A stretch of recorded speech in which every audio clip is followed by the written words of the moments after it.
오늘 말씀을 나누기를 원하는 주제가 사실은 이 찬양 안에 다 들어있어서 제가 굳이 이 찬양을 조금 같이 했습니다. 좋은 왕과 성경이 말하는 좋은 왕과 나쁜 왕의 차이가 뭘까요? 이렇게 광범위하게 물어보면 대답하지 못할까 제가 뻔히 알면서도 꼭 이렇게 물어보는지 몰라. 자, 좋은 왕, 나쁜 왕. 그러면 이렇게 생각해 봅시다. 영화 볼 때 좋은 편, 나쁜 편은 어떤 편이 좋은 편이고 어떤 편은 나쁜 편이에요? 이래서 대답이 좀 어렵죠. 자, 네? 내가 지지하는 편. 네. 이래서 요즘 뭐 친이 뭐 이런 거 나오는 얘기예요. 내가 지지하는.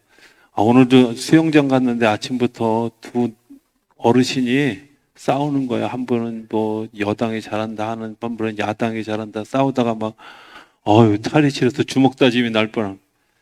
큰일 납니다. 자, 성경이 말하는 선한 왕, 이거 왜 이렇게 자꾸 안정시켜 놔주세요? 네.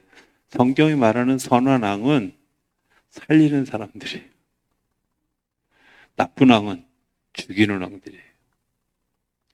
우상숭배를 하면 왜 안 될까? 백성들이 죽기 때문에 그래요. 뭐가 죽냐면 영혼이 죽어요. 영혼이. 성경에 많이 나오는 바알신이 있어요. 바알신이 왜 못된 신이냐면 바알신은 아무것도 안 해도 우리에게 축복을 해준다고 하는 신이야. 그런데 중요한 건 이 신이 책임감이 없어. 책임감이 없는데 중요한 건 백성들을 나태하게 해요. 이 바알신의 제사는 1년에 한 번. 그거 얼마나 좋아요. 그런데 1년에 한 번 제사 드리는 것 가지고 만사형통한다. 그러니까 너무 행복해하고 바알신을 따라가요. 어떻게 될까요? 게을러져요. 예, 게을러서 죽어요. 그리고 정신이 병들기 시작하는 거예요. 인류 역사에서 가장 병이라고 하는 흑사병이라는 게 있어요. 17세기에 나타났던 유럽에서 나타났던 쥐를 통해서 어떤 그런 제가 지금 순자리가 잘 안 맞나요? 되어졌던 그런 병이에요. 이 병 때문에 얼마나 많은 사람들이 죽었냐면 46만 명 정도 되는 사람들 중에 10만 명이 죽었어요. 별로 안 널릴 줄 제가 알았어요. 그런데 더 중요한 건 이것을 피해서 3분의 2가 도시를 떠나서 시골로 도망갔어요. 이것 때문에 많은 변화가 일어나게 되어졌어요. 근데 이 변화가 일어나는 계기를 가만히 들여다보면 너무 자연스러운 거예요. 예전에는 집을 목재로 지었어요. 그런데 목재로 짓다 보니까 쥐들이 다 갉아먹어서 집안에 자유롭게 드나들고 쥐로 인하여서 전파되어졌던 이 페스트라고 하는 흑사병이 사람들에게 아주 자유롭게 전이가 된 거예요. 그래서 야, 나무로 집을 지으면 안 되겠다라고 생각해서 처음으로 돌과 벽돌로 집을 짓기 시작한 거예요. 옛날에는 성은 벽돌로 돌로 했는데 이제 집도 돌로 짓게 되고 벽돌로 짓게 됩니다. 자, 한번 물어봅시다. 이 사람들이 이걸 정부에서 여러분들 이제 집을 지을 때 벽돌로 지으셔야 됩니다. 벽돌로 지으십시오. 이렇게 명령해서 짓게 됐을까요? 아니면 자원해서 짓게 됐을까요? 그렇죠. 살려고 하는 거야, 살려고. 나무로 짓는 것보다 벽돌로 짓는 게 훨씬 돈이 많이 들어요. 그런데 왜 그런 일들을 했을까요? 살기 위해서. 살기 위해서. 그리고 그 1665년에 이 흑사병이 발현됐는데 이 1665년 이전에는 소위 간의 수공업이라 그래서 집에서 뭘 만들어 가지고 파는 아주 소규모 상인이었어요. 그런데 산업혁명이 생기고 기계가 등장하고 그리고 그것 때문에 생산을 많이 하는 일들이 벌어지게 되어졌어요. 자, 그거 정부가 주장해서 했을까요? 아니면 이런 아이디어를 누가 제공했을 때 이게 옳아. 그리고 다 따라갔을까요? 네, 다 따라갔어요. 정부가 주도한 게 아니에요. 왜? 정부가 주도할 만한 힘도 없었고 정부가 주도할 만한 일도 아니었어요. 또 우리가 잘 아는 것처럼 종교개혁이 그때 일어났어요. 왜 일어나게 됐을까요? 아주 자연스럽게 일어났는데 종교개혁이 일어난 원인 중에는 우리가 성경을 너무 모른다. 왜 모를까? 성경이 전부 라틴어로 쓰여져 있어서 읽을 수가 없는 거야. 그러니까 그냥 이 사람이 얘기하면 그게 맞아. 저 사람이 얘기하면 저게 맞아. 이렇게 성경을 깊이 연구해 본 적이 없어요. 그러니까 그 신앙생활하는 태도들이 다 다르고 뭐가 선한 건지 뭐가 악한 건지 모르는 상태가 됐어요. 그래서 마틴 루터가 처음으로 라틴어 성경을 독일어로 번역하고 그 번역한 것이 기초가 되어져서 종교개혁이 일어났단 말이에요. 예, 교황이 루터에게 너 성경 좀 번역해라 그러고 시켜서 했을까요? 아니면 마틴 루터가 자원해서 했을까요? 자원해서. 제가 이렇게 길게 얘기하는 건 여러분들 우리 안의 변화는 어떻게 일어나냐면 내가 자원할 때 일어나요. 내가 나를 오픈하고 그리고 그 오픈한 것에 의해서 자연스럽게 일어나는 거예요. 형식을 갖춰서 일어나는 게 아니라 자연스럽게 내 마음이 감동되어져서 움직여지는 거죠. 그 감동되어서 움직여져 가는데 제일 중요한 일은 뭐냐면 내가 그 감동되어지는 그 자리에 나아가는, 그러니까 방향이 살리게 할 것이다. 그리고 그 살리게 하는 일에 대해서 내가 이 감동이 돼야 되죠. 그죠? 감동이 어떻게 될 수 있을까요? 감동이 되는 방법은 사실은 나를 아는 거예요. 그리스도의 거울에서 나를 들여다보는 거예요. 한번 이런 생각을 해볼까요? 내가 바보인지 아닌지 아는 방법은 제가 이렇게 물어보면 권사님 바보시죠? 그럼 전 아니에요. 이렇게 얘기하면 바보 아닌 게 맞아요. 근데 뭐라 그러냐면 당신 바보예요. 근데 네, 제가 바보예요. 그러면 그 사람 바보가 맞아요. 그 얘기 이해되세요? 바보는 내가 나를 볼 때 난 바보 아니야. 이렇게 생각하고 다른 사람은 바보일 가능성이 되게 커요. 그런데 나는 정말 바보 같아. 이런 사람들은 바보가 아니에요. 왜? 자기가 바보인 걸 알기 때문에. 뭔 얘기하는지 도대체 모르겠다. 이런 분들은 정신을 바짝 차리셔야 돼요. 자, 자기 자신을 들여다보면서 내가 부족하다, 연약하다, 힘들다 이런 것들을 깨닫는 사람은 바보 아니에요. 그런데 그런 것들이 되어 있지 않은 사람들은 바보스러운 거죠. 왜? 어떤 것들에 대해서 깨달음이 없는 거예요. 제가 대학교 다닐 때, 이렇게 아동부 애들이 옛날 얘기 해달라 그러면 제가 옛날 얘기하면서 가끔 해줬던 이야기들이 있어요. 예. 7뜨기, 8뜨기 얘기거든요. 뭐 들어본 적도 있을지도 몰라요. 그런데 어느 날 7뜨기가 산에 갔어요. 산에 갔는데 보물 상자를 발견한 거야. 그래가지고 너무 행복한데 중요한 건 7뜨기가 좀 모자른데도 불구하고 이걸 그대로 들고 내려가면 사람들이 의심하겠다 생각해서 땅에다 잘 묻었어요.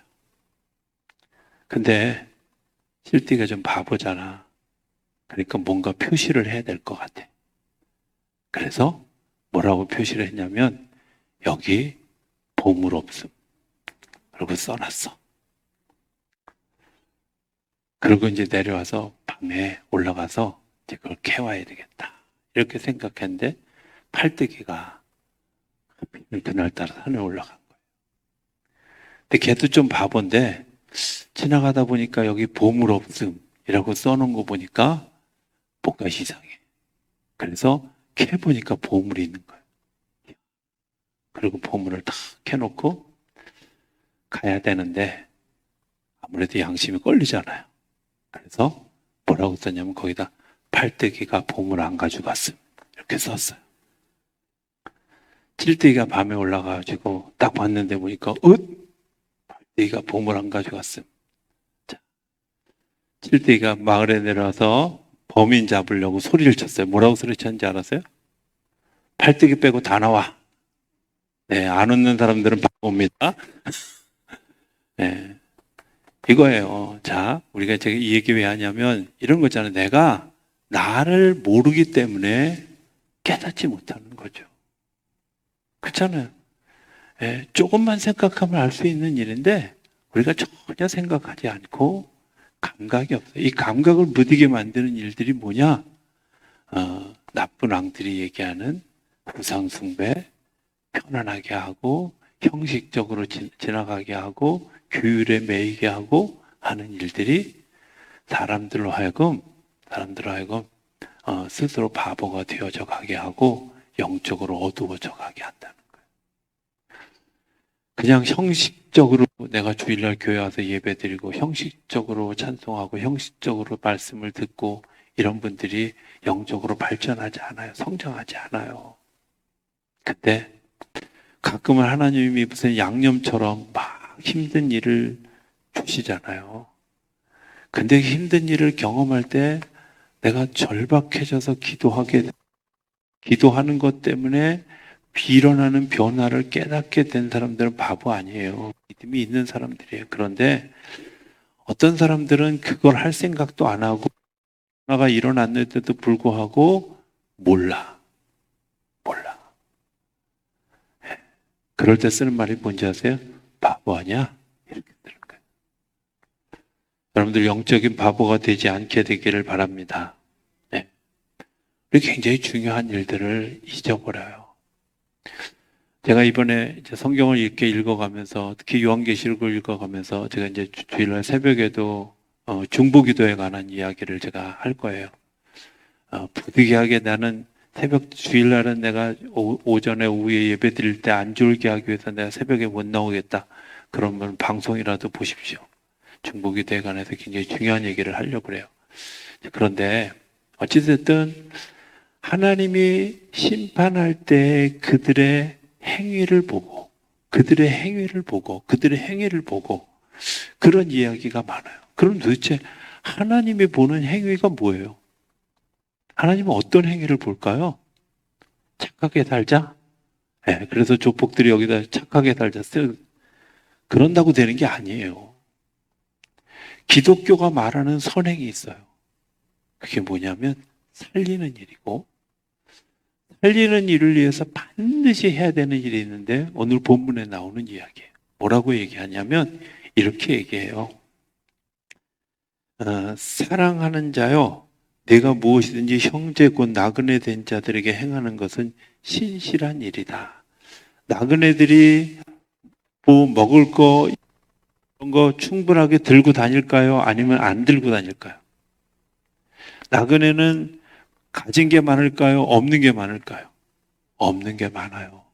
그래서 나그네 된 자들을 잘 대접하는 일이 유대인이 가지고 있는 복을 받는 6가지 방법 중에 하나예요. 나그네를 잘 대접하는 일. 이 나그네를 대접하는 일은 율법에도 있고요. 그리고 그 나그네를 대접하는 일들을 굉장히 귀하게 여겨요. 그런데 성경에 보면 이 나그네 된 이야기들을 하는데 예수님이 계속해요. 예수님이 뭐라고까지 얘기하시냐면 양과 염소의 비유를 얘기하면서 정말 예수님을 신실하게 따르는 의인들을 향해서 예수님이 뭐라고 얘기하냐면 너희는 내가 배고플 때 먹을 것을 주었고 내가 아플 때 약을 발라주었고 내가 옷을 벗었을 때 옷을 입혀주었고 뭐 이런 이야기들을 하셔요. 그러니까 의인들이 뭐라 그러냐? 예수님 저희는 그런 적이 한 번도 없어요. 제가 언제 예수님 만난 적도 없는데 어떻게 그런 적이 있어요? 근데 예수님이 뭐라고 얘기하냐면 배고픈 사람에게 한 것이 바로 나에게 한 것이다. 아픈 사람에게 한 것이, 필요로 하는 사람에게 한 것이 바로 나에게 한 것이라는 거예요.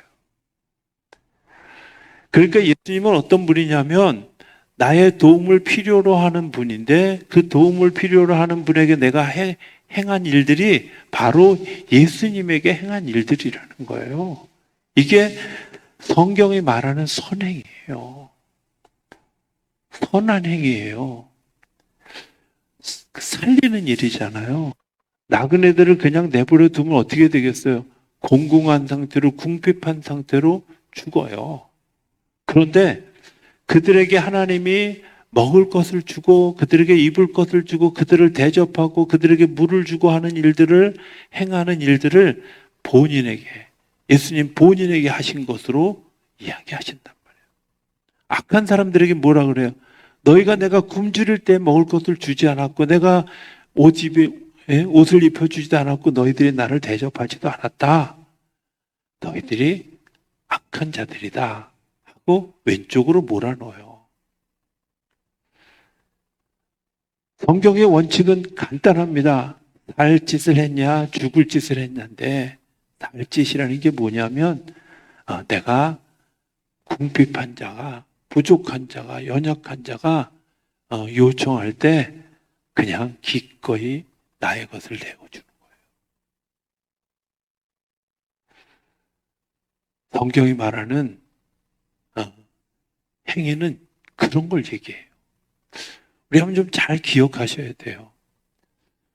우리가 기도할 때도 내 문제를 가지고 나만 기도하면 하나님이 그 기도를 기억하시지 못할지도 몰라요. 물론 하나님 IQ가 뭐 세 자릿수를 넘어서 아주 그냥 어마어마한 IQ이기 때문에 다 기억을 하시지만 그럼에도 불구하고 하나님에게 예를 들어서 우리 최권사님도 기도하고 똑같은 문제를 예를 들어서 뭐 누가 아파요. 아픈데 그 사람을 위해서 기도하는 일을 우리 최권사님도 기도하고 우리 신현옥 장로님도 기도하고 양병남 장로님도 기도하고 이렇게 다 기도하면 하나님이 들으실 때마다 뭐라 그러겠어요? 오늘 왜 이렇게 부른다냐? 여러분들 어느 쪽에도 효과 있을 것 같아요. 잘 모르시겠어요? 하나님이 좀 너무 멀면 이렇게 생각해요. 저한테 기도 부탁을 하는데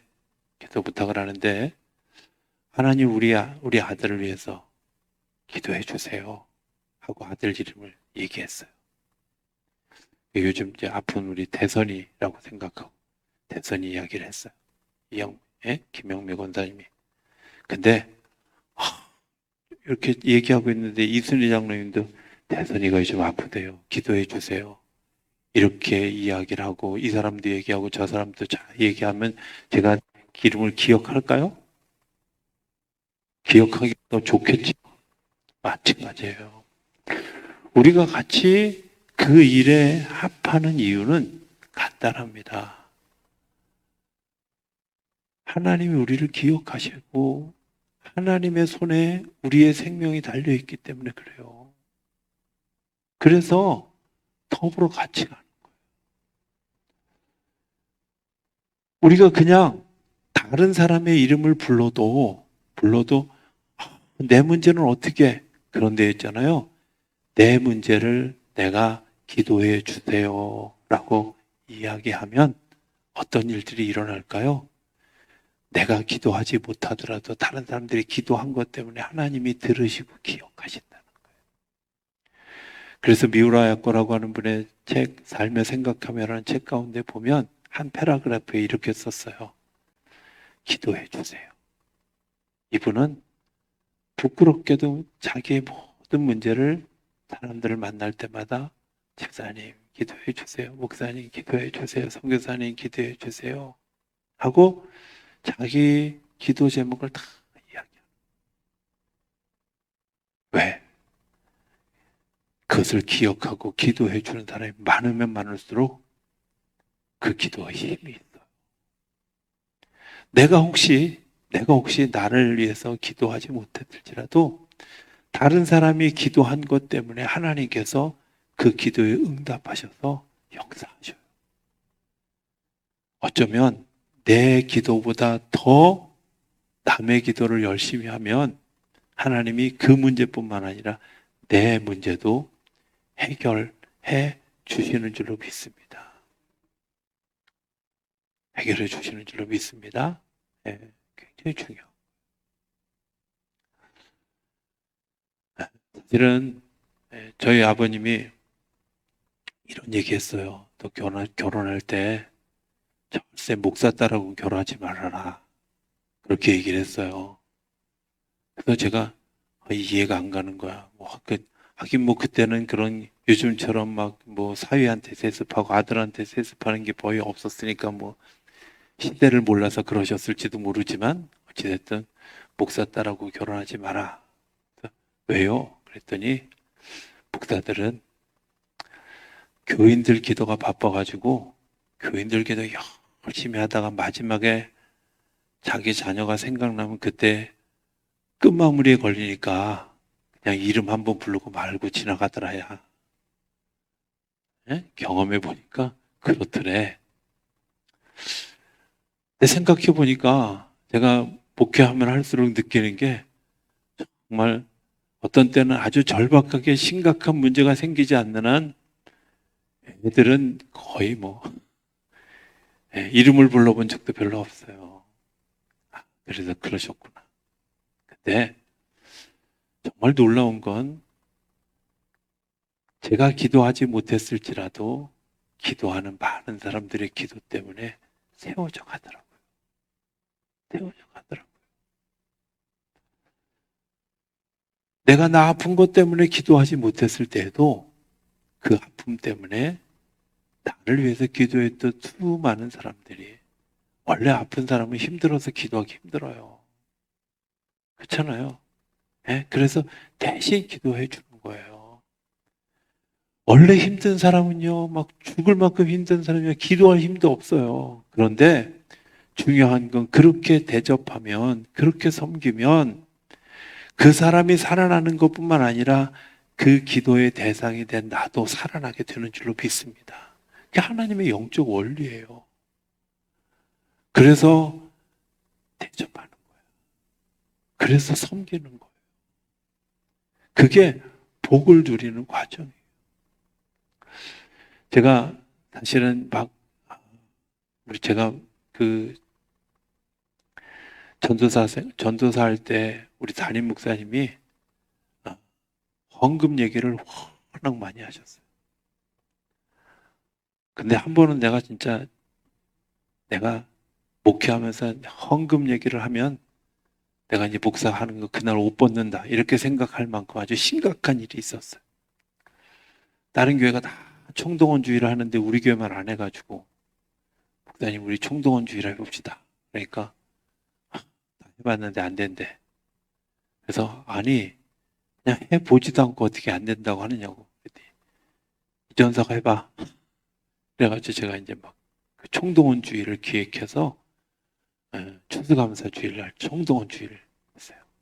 평상시 한 100명 좀 넘게 모이던 교회가 그날 한 200명 가까이 모였어요. 와, 성공했다. 담임 목사님이 완전히 그날 시작부터 끝까지 추수감사 헌금은 어떻게 하고 돈을 어떻게 했을 때 어떤 30분 내내 헌금 얘기만 해요. 그 다음 주일날 도로 100명이지 그때 헌금 얘기하면 내가 이제 목사 아니다 이렇게 생각을 했는데 목회하면서 보니까 헌금 얘기를 그렇게 하는 게 아니구나. 해야 되는데 왜? 여러분들 이런 거잖아요. 내가 써야 될 것들을 내가 쓰면 나 하나밖에 유익이 없지만 내가 무언가를 쓴 것 때문에 영향력 있는 일들에 의해서 쓰여지면 그게 30배, 60배, 100배, 10배가 맺혀져요. 이해 안 가도 그럴 땐 그냥 잠깐 헌금 얘기만 하면 얼어붙어가지고 날씨도 추운 날 내가 이 얘기 왜 하나 몰라. 굉장히 중요한 거예요. 그래서 제가 잘 안 하지만, 안 하기도 하지만 그래도 굳이 하는 이유는 너무 중요한 거죠. 심는 거예요, 믿음으로. 심으면 열매가 맺혀질까요? 맺혀져. 얼만큼 맺혀질까요? 기본이 30배예요. 기본이 30배예요. 계속 안 하고 버티는 그런 믿음으로 심는 거예요. 믿음으로 심는 것, 그 심는 일들이 열매를 거둬요. 내가 누구를 대접하는 일, 예, 제가 어제 모임이 있어서 이렇게 갔다가 이런 이야기를 듣고 제가 마음에 그렇겠구나. 그 평신도 지도자였는데 지금 이제 목사가 된 거예요. 근데 이제 자기 남편 얘기를 우리 이제 같은 그룹에 있는 목사님이 남편 목사님 얘기를 하는 거예요. 근데 이제 삶을 살면서 우여곡절이 되게 많아서 간증하는 집회를 외국에서도 가끔 해요. 어느 날 독일에 갔는데 그때는 굉장히 마음속에 강력하게 하나님이 이번에는 그냥 네가 섬겨라, 사례비 받지 말아라 이렇게 마음을 주셨대요. 그 독일까지 가서 사례비를 안 받고 그냥 왔대. 근데 3년 있다가 그 목사님을 그 교회도 초청을 했대요. 그 초청을 해서 갔는데 올 때 조건이 뭐였냐면 이번에는 오셨다 급하게 가지 말고 한 열흘 정도의 시간을 여유를 가지고 좀 오셨으면 좋겠습니다. 그래가지고 시간을 잡아서 열흘 정도의 시간을 잡아서 갔대요. 그랬더니 그 교회 성도님들 몇 분이 프랑스, 영국, 스위스 여기를 여행을 시켜줬다는 거예요. 서유럽. 몇 배야 그게 도대체. 한 번 돈 안 받은 거 가지고 완전히 서유럽을 가지고 그러면서 그 얘기를 전해주는 그 여자 목사님이 뭐라 하냐면 남편이 가자 그럴 때 갔어야 되는데 억울해 죽겠다고. 하여튼 믿음으로 심는 일들이 어떤 열매를 아브라함이 믿음으로 심었던 열매 때문에 소돔과 고모라 성이 멸망할 때 조카 가족이 살아났어요. 믿음으로 섬기는 일들을 했을 때 하나님이 기억하시고 하나님이 역사하셔요. 하나님이 말하는 선행은 어떤 거냐면 그런 거예요. 그 사람의 필요를 내가 공급해 주었기 때문에 그 사람도 살고 나도 살고 그 사람도 살고 나도 살고 제가 되게 아주 오래전에 있었던 일이에요. 용산교회 있을 때 이제 그 한 장로님 가정이 아주 안 되는 가게에 가서 식당을 한다고 개업을 하셨어요. 제가 가서 기도할 때 뭐라고 기도하냐면 하나님 이곳에 오는 사람들이 배고픈 사람들이 배부르게 해주시고 힘들었던 사람이 행복하게 해주시고 그리고 우리 장로님이 배고픈 사람에게는 거저주는 능력도 주시고 막 이렇게 기도했어요. 근데 그 장로님이 그때는 기분이 살짝 안 좋았대. 살짝 안 좋았는데 어쨌든 거기서 망했어요.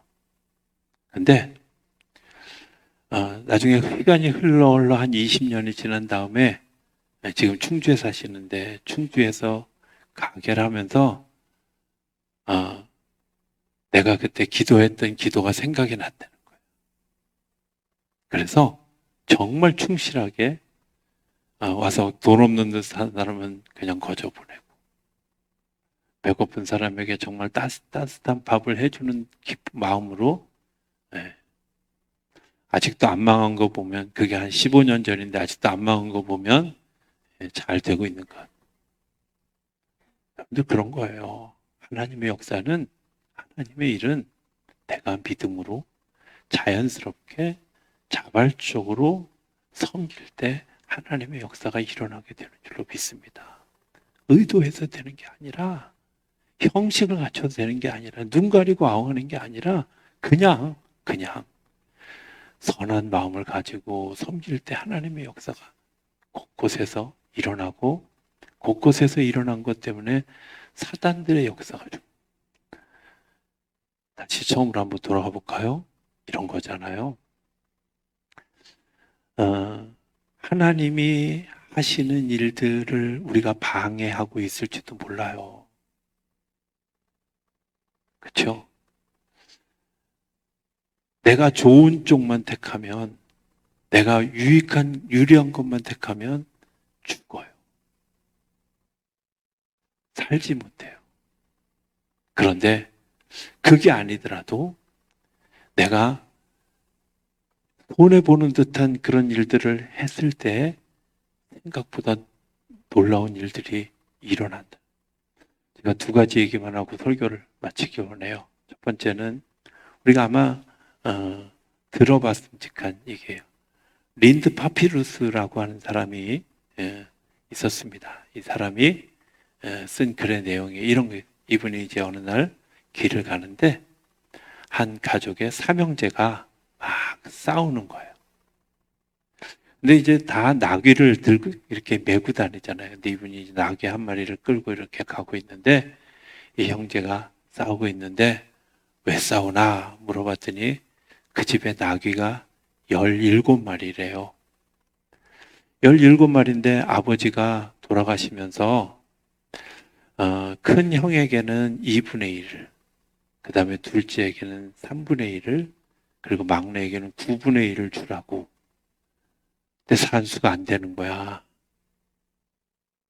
그러니까 형제들이 막 나귀를 갈라서 줄 수도 없고 이렇게 막 싸우니까 이 린드 파필스가 자기의 나귀를 그 속에 이렇게 집어넣었어요. 내가 너희한테 이거 빌려줄게. 그러니까 18마리가 되잖아요. 그래가지고 큰형한테 2분의 1 몇 마리죠? 9마리를 줬어요. 계산 잘 하셔야 돼요. 자, 그 다음에 둘째 형한테 3분의 1 몇 마리예요? 몇 마리예요?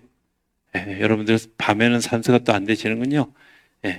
그 다음에 9분의 1은 2마리. 근데 한 마리가 남았네. 이건 빌려줬던 거니까 제가 도로 가져가겠습니다.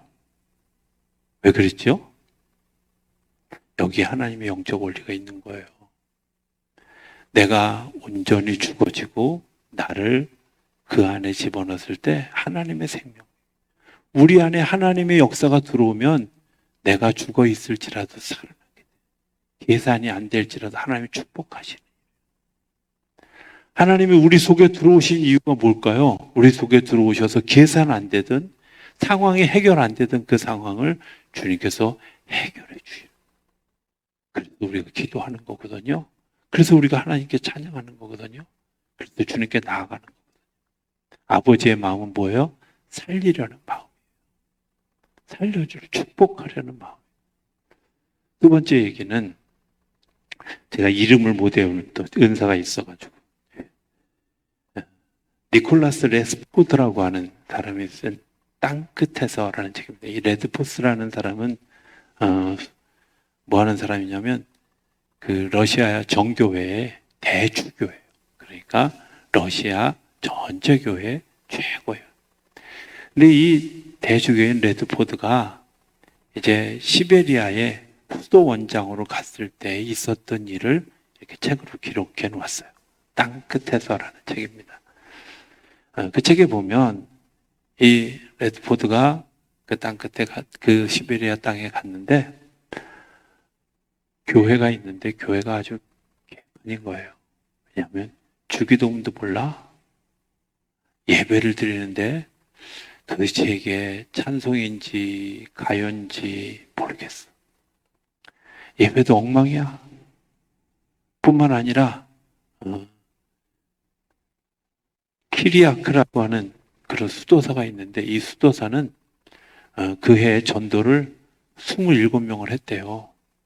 27명을 했는데 이 사람이 전도하는 전도법이 너무 독특한 거예요. 시베리아 동네가 춥잖아요. 안 가보셔서 모르죠?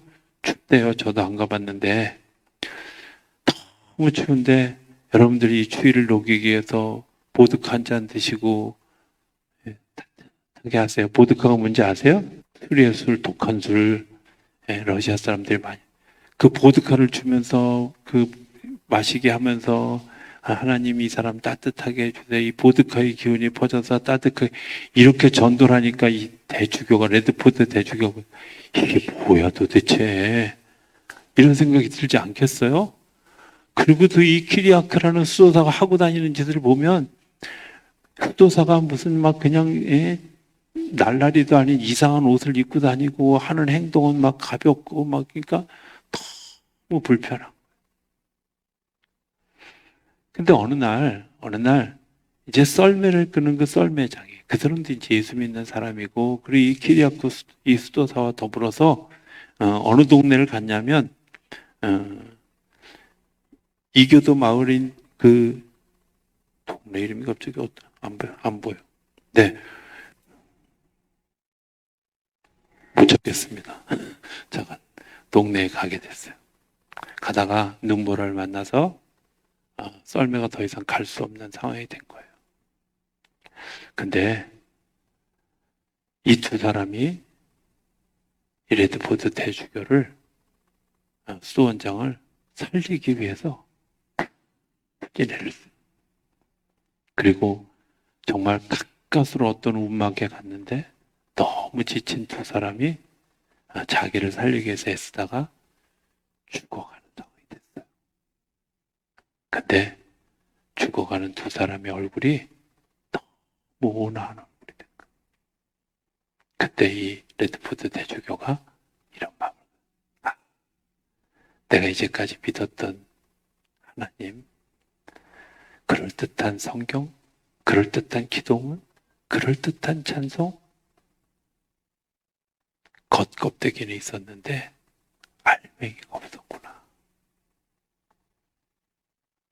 이들이 살리기 위해서 기꺼이 자기를 내어주었고 살리기 위해서 기꺼이 그것을 감당한 그 사람들이 진짜 하나님의 사람이라는 사실을 발견하게 되었다고 고백하는 글이 있는 거예요. 오늘 우리의 모습이 어떨까 하는 생각을 해봅니다. 혹시 내가 형식적인 것에 매여서 진실한 내 마음의 모습이 없다면 오늘 한번 우리의 모습을 다시 한번 생각해 보았으면 좋겠습니다. 내가 기도하는 일들, 내가 누군가를 위해서 기도하는 일들, 분명히 하나님은 그 기도를 들으십니다. 그런데 그런 기도에 인색했다면, 내가 누군가를 섬기는 일들, 하나님은 당연히 기뻐하십니다. 그런데 그 일들이 내게 인색했다면, 어쩌면 하나님이 준비한 선물 보따리를 우리가 스스로 외면하는 어리석음을 범하고 있을지도 모릅니다. 내가 그 안에 깊이 들어갈 때 그 속에서 하나님의 놀라운 역사들이 일어나게 하시는 줄로 믿습니다. 그런 역사가 오늘 우리 가운데 일어나게 되기를 기대합니다.